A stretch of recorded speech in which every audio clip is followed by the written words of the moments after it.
ये हमेशा से है तकदीर की गर्दिश का चलन, चांद सूरज को भी एक बार लग जाता है ग्रहण। देखकर वक्त की रंगीनियां हैरान न हो, और आदमी वो जो मुसीबत में परेशान न हो। दोस्तों, हर इंसान की लाइफ में प्रॉब्लम आती है, और आपका जितना बड़ा लक्ष्य होगा आपकी प्रॉब्लम भी उतनी ही बड़ी होगी।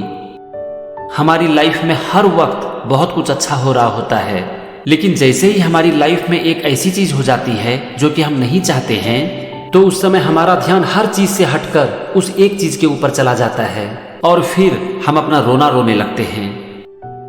हम दूसरों को ब्लेम करते हैं, अपने माँ बाप को ब्लेम करते हैं, अपने परिवार को ब्लेम करते हैं, और यहाँ तक कि भगवान को ही ब्लेम करने लगते हैं और कहने लगते हैं, मेरी क्या गलती थी भगवान, आप मुझे मेरी किस गलती की सजा दे रहे हैं।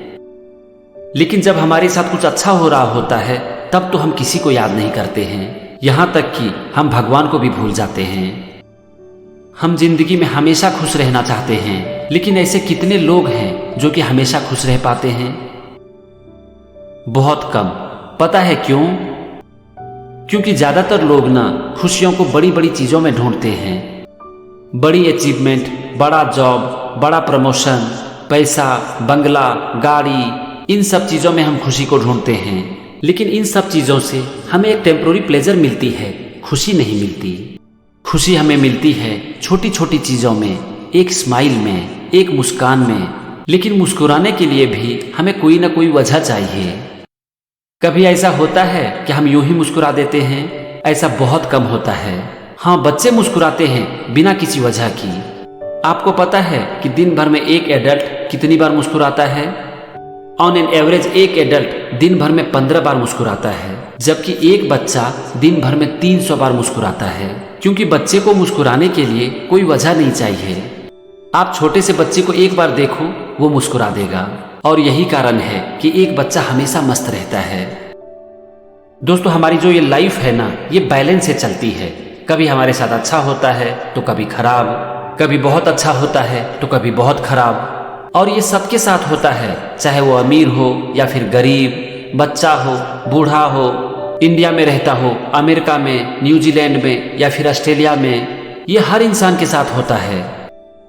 लाइफ की सिचुएशन पर कभी भी हमारा कंट्रोल नहीं होता, लेकिन किसी भी सिचुएशन पर हमारा रिस्पॉन्स क्या होगा ये हमेशा हमारे हाथ में होता है, और यही चीज डिफरेंस पैदा करती है। मैं आपको एक लाइव एग्जांपल देता हूं। टेनिस में 4 बड़े टूर्नामेंट होते हैं जिसे कि हम ग्रैंड स्लैम के नाम से जानते हैं। Australian open, French open, Wimbledon और यूएस ओपन। और ये चारों टूर्नामेंट हर साल होता है। हर टेनिस प्लेयर का एक सपना होता है कि जिंदगी में कम से कम एक ग्रैंड स्लैम जीत लें। आर्थर एस, जिनका पूरा नाम है आर्थर रॉबर्ट एस जूनियर, ये यूएस के रहने वाले हैं और टेनिस के एक बहुत ही बड़े खिलाड़ी रह चुके हैं। 1979 में जब ये 36 साल के थे तो इनको हार्ट अटैक आया। टेस्ट में पता चला कि इनकी एक आर्टरी कंप्लीटली क्लोज हो चुकी है, दूसरी आर्टरी में 95% ब्लॉकेज है, और तीसरी में 2 जगह 50% ब्लॉकेज है। इनका 4 बाईपास सर्जरी हुआ और ये ठीक होकर घर वापस चले गए। उसके कुछ महीनों बाद जब आर्थर ऐसे एक बार फिर से टेनिस खेलने के लिए तैयार हो गए थे, तो एक बार एक फैमिली ट्रिप के दौरान जबकि वो इजिप्ट जा रहे थे तो उनको चेस्ट में पेन होना शुरू हो गया। इनके बाद 1983 में इनका एक बार फिर से बाईपास सर्जरी हुआ। उसके बाद 1988 में इनके राइट हैंड में पैरालिसिस अटैक हुआ। इनका जब टेस्ट किया गया तो पता चला कि ये HIV पॉजिटिव हैं, और डॉक्टरों को लगा कि जब 1983 में दूसरी बार इनकी बाईपास सर्जरी हुई थी तो उस समय ब्लड ट्रांसफ्यूजन के दौरान उनके अंदर ये वायरस घुस गया। उस समय इनकी 2 साल की एक बेटी थी, और उन्हें लगा कि बच्चों को इस बात का पता नहीं चलना चाहिए, इसीलिए उन्होंने इस बात को किसी के साथ शेयर नहीं किया। उसके बाद 1992 में इनको फिर से एक बार हार्ट अटैक आया, तो उस समय इनको लगा होगा कि अब शायद HIV के बारे में इनको बता देनी चाहिए, और फिर 8 अप्रैल 1992 को उन्होंने इस बात को पब्लिक कर दिया। जब ये बात पब्लिक हो गई तो इनके जो बहुत सारे फैंस थे उनमें से बहुत लोगों ने इनको लेटर लिखना शुरू कर दिया। सब लिखने लगे कि आपके साथ बहुत बुरा हुआ, ऐसा नहीं होना चाहिए था, भगवान ने आपके साथ ऐसा क्यों किया। लेकिन इन्होंने किसी के लेटर का कुछ जवाब नहीं दिया। अब इनके पास एक लेटर आता है जो कि एक 15 साल के बच्चे ने लिखा था। उस लड़के ने लिखा था कि मैं आपका बहुत बड़ा फैन हूँ, और इसीलिए जब मैं भगवान से मिलूंगा तो उनसे ये जरूर पूछूंगा कि इतनी कम उम्र में भगवान ने आपके साथ इतना बड़ा अन्याय क्यों किया। आर्थर एस ने अभी तक किसी के लेटर का रिप्लाई नहीं दिया था, लेकिन उन्होंने इस बच्चे के लेटर का रिप्लाई दिया और वो रिप्लाई आज भी विंबलडन के सेंटर कोर्ट नंबर 1 पर एक ग्रेनाइट पर लिखकर टांगा गया है। और इसमें जो कुछ भी लिखा गया है इससे आज आप बहुत कुछ सीख सकते हो। उस लेटर की लाइन कुछ इस तरह से है, little boy, I understand your feelings because you love me, but listen me very carefully. 50 million children started playing tennis. 5 million learned to play tennis. 5 lakh learned professional tennis. 50,000 came to the circuit. 5,000 reached Grand Slam. 50 reached Wimbledon. 4 reached semi-final. 2 reached final. And when I was holding the cup in my hand, I never asked God, why me? So now that I am in pain, how can I ask God, why me? बच्चा, मैं तुम्हारी feeling को समझता हूं क्योंकि तुम मुझसे बहुत प्यार करते हो, लेकिन मेरी बात को ध्यान से सुनो। इस दुनिया में 50 मिलियन लोगों ने टेनिस खेलना शुरू किया, उसमें से 5 मिलियन ने टेनिस खेलना सीखा। 5 लाख ने प्रोफेशनल टेनिस सीखा, 50,000 सर्किट पर पहुंचे, 5,000 ग्रैंड स्लैम तक पहुंचे, 50 विंबलडन तक पहुंचे, उसमें से 4 सेमीफाइनल तक पहुंचे, 2 फाइनल तक पहुंचे। और फिर जब मैंने विंबलडन के कप को अपने हाथों में पकड़ा तो मैंने भगवान से नहीं पूछा कि मेरे ही हाथ में विंबलडन का कप क्यों। दोस्तों, ये है एक चैंपियन की सोच। ये आर्थर एसेस 3 बार ग्रैंड स्लैम जीत चुके हैं। 1968 में इन्होंने जीता यूएस ओपन, 1970 में ऑस्ट्रेलियन ओपन और 1975 में विंबलडन। इनका कहने का मतलब है कि जब 3 बार मेरे हाथ में ग्रैंड स्लैम था तो मैंने भगवान से ये नहीं कहा कि भगवान मेरे ही हाथ में ये कप क्यों। इतने लोग टेनिस खेलते हैं, जी जान से मेहनत करते हैं, उनके हाथ में ये कप क्यों नहीं।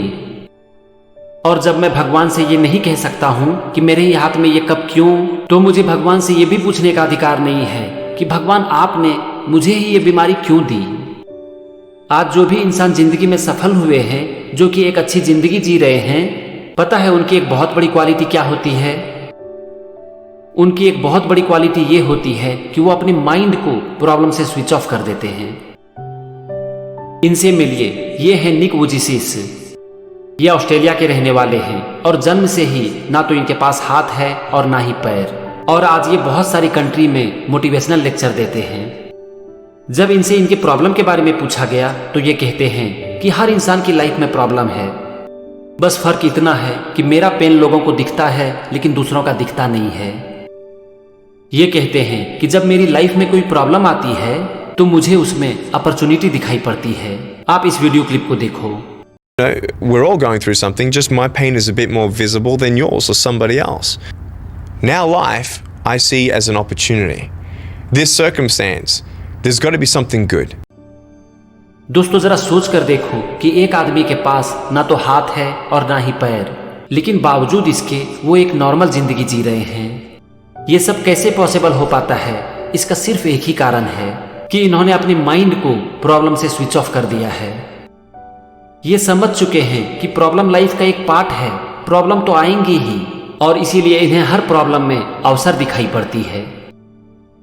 दोस्तों, आज ज्यादातर लोगों की ना यही कहानी है। आप किसी से भी पूछो कि और क्या हालचाल है भाई, आपको ज्यादातर एक ही आंसर मिलेगा कि बस ठीक ठाक है, जिंदगी कट रही है। आपको ऐसे बहुत कम लोग मिलेंगे जो कि आपसे ये कहेंगे कि भाई मेरी जिंदगी तो एकदम से बिंदास कट रही है। ज्यादातर लोग आपसे यही कहेंगे कि लाइफ में एक्साइटेड होने का कोई रीजन है क्या? वही घर, वही काम, वही फैमिली, वही बच्चे। दोस्तों, लाइफ में एक्साइटेड होने का अगर आप इस तरह से कारण ढूंढते हो ना, तो आपकी पूरी लाइफ में ये 20 से 25 बार से ज्यादा नहीं मिलेगी। क्योंकि जरा सोचो कि एक इंसान अपनी लाइफ में कितनी बार नौकरी बदलेगा, कितने बार घर खरीदेगा, कितने बार गाड़ी खरीदेगा, और उसके कितने बच्चे होंगे। तो जो भी लोग एक जैसे काम को करने से बोर हो गए हैं ना, तो उनकी लाइफ में कभी भी एक्साइटमेंट आ ही नहीं सकती। उनकी लाइफ हमेशा बोरिंग ही रहने वाली है। जरा आप सोचो कि अगर कोई डॉक्टर अपने काम करने से बोर हो जाए, एक फिल्म एक्टर फिल्म एक्टिंग करने से बोर हो जाए, या फिर कोई भी स्पोर्ट्स पर्सन स्पोर्ट्स खेलने से बोर हो जाए तो क्या वो कभी खुश रह सकता है? क्या वो जिंदगी में कभी भी आगे बढ़ सकता है?